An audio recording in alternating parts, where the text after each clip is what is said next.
Hey, I'm Monica B, creator of HeyMonicaB.com and author of In Your Elements, a blooming Ayurvedic guide to creating your best life. It seems like everyone is dealing with elevated Vata these days, and I'm no exception. My constitution is primarily Pitta, but I'm often dealing with both Pitta and Vata imbalances at the same time.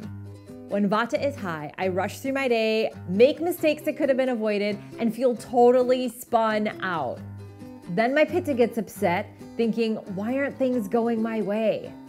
I've started to literally use a timer while I'm working to draw scattered and distracted attention back to the task in front of me. I can't get up from my desk, I can't check my email until time is up. I take projects one step at a time and do all of my planning with a good old pen and paper.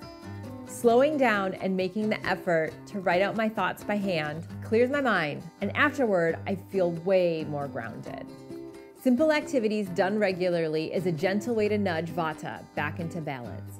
Journaling in the mornings, giving myself an oil massage, and starting my day with 15 minutes of slow and steady yoga are my go-tos.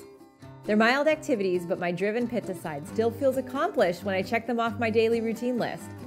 Pitta qualities are more tangible than Vatas, so I signal Pitta to relax by choosing cooling and soothing foods and herbs. I focus on fresh, grounding, and juicy foods and eat more fruit, like berries, grapes, avocado, and coconut.